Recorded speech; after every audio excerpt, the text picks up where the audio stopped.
নিজৰ বস্তু ক'ৰবাত থৈ আহিলে লৈ আনিবই মানে আহা মই খুৱাই দিম আকৌ মই পেৰত দেখাম নহয় এতিয়া তোমাৰ নাম আৰিয়ান নেওগ তোমাৰ নাম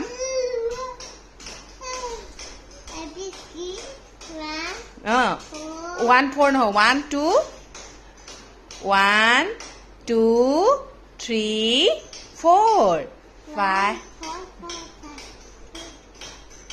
গুড মৰ্ণিং সকলোকে মোৰ নতুন পেজ আৰু চেনেলটোৰে স্বাগতম আশা কৰোঁ সকলোৰে ভাল ভগৱানৰ কৃপাত আমাৰো ভালেই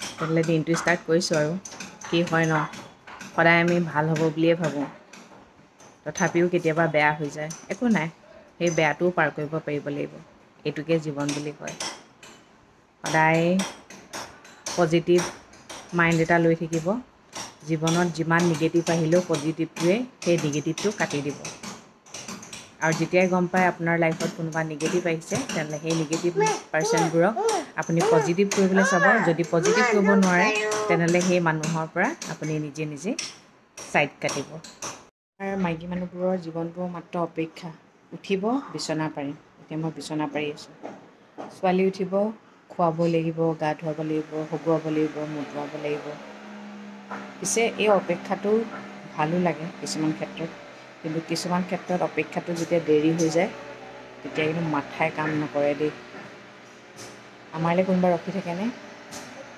যদি মাইকীজনী শুই থাকে মতাটো উঠে এইও গোটেইজনী চাহা বনি আহিলে আৰু আজি কি বনাইছ তই আজি সেইটো নহয় নি এইটো কি ধোচা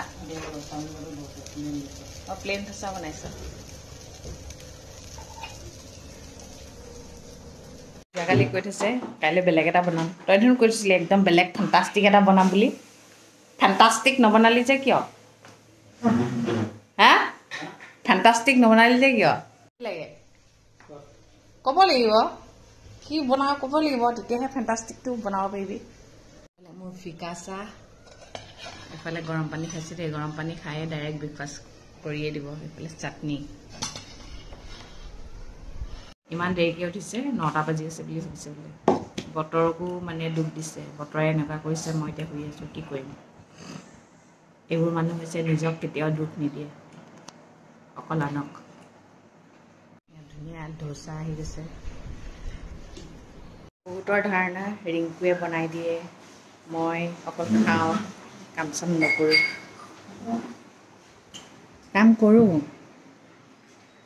গম পাইছেনে কাম কৰোঁ এয়া ডাইনিং মুচিছোঁ দেই দেখুৱাই দিছোঁ আৰু দেখুৱাবলৈ মানে বাধ্য হৈ গৈছোঁ আৰু মানুহবোৰে কিছুমানৰ মেণ্টেলিটিবোৰ যে ইমান লোক মানুহে ঘৰত কাম কৰে নকৰে জ্বলি মৰে যে ইমান লোকৰ ঘৰৰ ক্ষেত্ৰত মৰি নাথাকিব তুমি আৰু অকল খোৱাহে সেয়া মানুহজনে খাবলৈ গৈছে কাৰণে খাই খাই এপাত হৈছোঁ আৰু এপাত হ'লে দাঙিবলৈ আহিব দেই ইয়াত আমাৰ আৰিয়াৰ জন্ম হওঁতে যে হাতত বেলপাত লগাই দিছিলে এই পাত নাম্বাৰটো দেখাই দিছোঁ সোণালী নেওগ বুলি দিয়া আছে ফিমেল সেয়া দেই তাৰপিছত এইটো হৈছে কি জানেনে এইটো আৰিয়াৰ সৰি পৰা নাড়ীটো ইয়াতে ভৰাই থৈ দিছোঁ আমি ধুনীয়াকৈ কাপোৰ এখনে টেপ কৰি ভৰাই থৈ দিছোঁ কি কিয় যাম মই তুমি কি কৰি আছা লালমোহন এটা গৈ খালেগে নিজে নিজে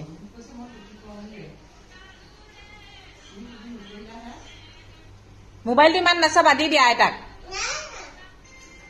এইখন আমাৰ বাছখন কাইলৈ পূজা চূজা কৰি আৰু সোমবাৰৰ পৰা লাইনত দিয়া হ'ব আৰু এতিয়া দেখিছেনে আমাৰ গেৰেজৰ মাটিত আছে ইমান ধুনীয়াকৈ আছে তাত বনাব লাগিলে গোটেই বোকাত আছে এইটো কোনোবাই বুকিং কৰিব থাকিলে কৰিব দেই গুৱাহাটীটো লখিমপুৰ তাৰপিছত আৰু ক'ৰ গুৱাহাটীটো লখিমপুৰে ন ডে নাইট বাকী মই কাইলৈ বাৰু ভালদৰে দেখাম কি কি কেনেকুৱা ফেচিলিটি আছে ভিতৰত পূজা আহি পালেহি পূজাৰ প্ৰিপেৰেশ্যন চাগে বহুতে কৰি আছে তাৰপিছত বহুতেতো নিয়মো মানিছে আমাৰ মাও মানিছে দেই আমাৰ মায়েতো এতিয়া যোৱাকালি পৰহিৰ পৰা মাংস নাই খোৱা, মাছ মাংস নাখায় আৰু পূজা শেষ হোৱালৈকে।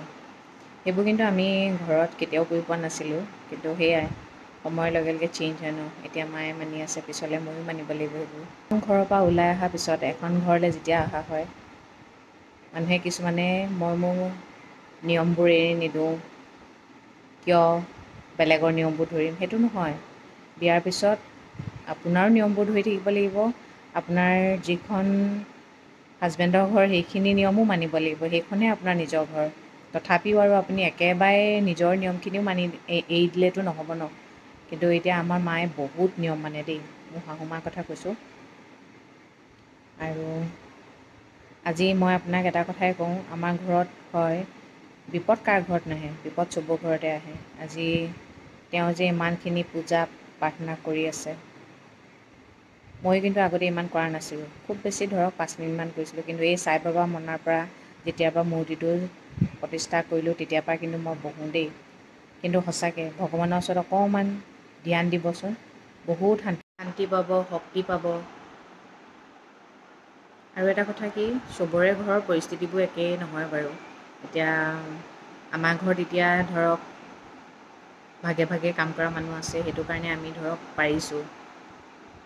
এতিয়া কিছুমানৰ এতিয়া সেইটোও অসুবিধা হয়, ভগৱানক পূজা কৰি থাকিলেও নহ'ব, খানাও বনাব লাগিব। তথাপিও খাব লাগিব, কৰিব লাগিব, সদায় কৰিব লাগিব। কিন্তু ওপৰত এজন আছে যে, তেওঁলৈ অকণমান হ'লেও টাইম উলিয়াব লাগে ন। আৰু সেইজনেই শ্ৰেষ্ঠ, আৰু সেইজনৰ ওপৰত আৰু কোনো নাই। সেইকাৰণে সেইজনৰ কাৰণে অকণমান টাইম উলিয়াই নিজৰ মনটো শান্তি কৰি আহিবচোন। আৰু সঁচাকৈ কৈছোঁ, ভগৱানে আপোনাৰ বাট উলিয়াই দিবই দিব। সঁচা অন্তৰে কৰিব লাগে কিন্তু দেই। এনেই আৰু এতিয়া মোৰ শাহু মায়েতো কমচে কম কেতিয়াবাতো এঘণ্টামানলৈকে বহি দিয়ে। মইতো এঘণ্টামানলৈকে বহিবলৈ এতিয়া মোৰ ধৈৰ্য্য শক্তি হোৱা নাই বাৰু, পিছলৈ হ'বনে নহয় সেইটোও নাজানো।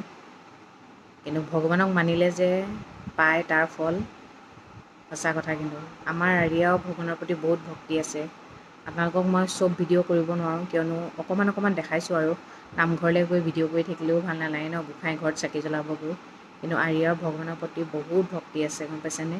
সেইটো কিন্তু মই যেতিয়া প্ৰেগনেণ্ট আছিলোঁ, তেতিয়া মই ভাগৱতখন পঢ়িছিলোঁ, তেতিয়াৰ পৰা মই গম পাইছোঁ আৰু মানে। এতিয়া মই আৰিয়াৰ আচৰণবোৰ দেখিলে সঁচাকৈ ভগৱান আছে বুলি। জীৱন মানে সুখ দুখ দুয়োটাই আছে। আনৰ লগত জীৱনটো কেতিয়াও কম্পেয়াৰ নকৰিব।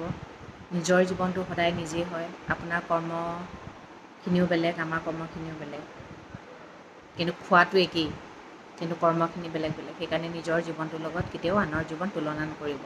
আৰু য'ত আছে, যেনেকৈ আছে, যি পাইছে তাতে সুখী হ'বলৈ চাব। তেতিয়াই আপুনি সুখী হ'বলৈ শিকিব। আপুনি যদি আনকে চাই থাকে নহয়, তেতিয়াহ'লে আপোনাৰ ওচৰত থকা সুখখিনি আপুনি নেদেখিব। সেইকাৰণে য'ত আছে তাত সুখী হওক, সদায় সুখী হওক। এতিয়া আমি এতিয়া যেনেকৈ আছোঁ, আমি যদি আম্বানী পৰিয়ালৰ লগত কম্পেয়াৰ কৰি থওঁ, হ'ব জানো? যিকণ শান্তি আছে সেইকণো নাইকিয়া হ'ব। সেইকাৰণে মই কৈছোঁ, মই সঁচাকৈ সুখী ভাই। সুখীটো সুখী বুলি ক'বই লাগিব। মই বোলে ক'ৰবাত নাই কেটেৰা জেঙেৰা আমুক তামুক সেইবোৰ নাই দেই, আমাৰ ঘৰখনত নাই। কিন্তু সঁচাকৈ কৈছোঁ, মোৰ শাহু মা মোক বাগি ধৰা কামো নকৰে, কেতিয়াও নকৰে। আৰু সেইবোৰ মানে নাই আৰু। বেলেগৰ ঘৰত যি শাহু বোৱাৰী লৈ মানে কণ্ডল যুদ্ধ হৈ থাকে, সেইবোৰ আমাৰ ঘৰত নাই। কিন্তু ভগৱানৰ কৃপাত। আৰু ময়ো মানে মোৰ শাহু মাক মই সদায় নিজৰ মাৰ নিচিনাই ভাবোঁ, কিয় মোৰ মা এজনী দূৰত আছে। এইজনী মাকটো ভালে ৰাখিব লাগিব ন। এইজনী মা সুখে থকা মানে মোৰ মা সুখে থকা, আৰু মই সেইটোৱে জানো। এই মাক দুখ দিয়া মানে মোৰ মাও দুখেই পাব। আমি সকলোৱে সকলো কথা জানো, কিন্তু জানিও নজনা ভাঁজোঁ যে, সেইকাৰণে ঘৰবোৰত অশান্তি হয়। সেইকাৰণে কেতিয়াবা সৰুও পৰিব, কেতিয়াবা ডাঙৰৰ নিচিনা মাফো কৰিব লাগিব, সৰুৰ নিচিনা মাফো খুজিব লাগিব। সেইটো কাৰণে ঘৰৰ মানুহকেইটা নিজৰ হয়। সেই নিজৰ মানুহকেইটাকে যদি আমি আপোন কৰিব নোৱাৰোঁ, বেলেগৰ মানুহ কি আপোন কৰিব পাৰিম। আজিলৈ আহিছোঁ, সদায় কোৱাৰ দৰে কওঁ, ভগৱানে সকলোৱে মংগল কৰক, সকলো সদায় ভালে থাকক। Good night.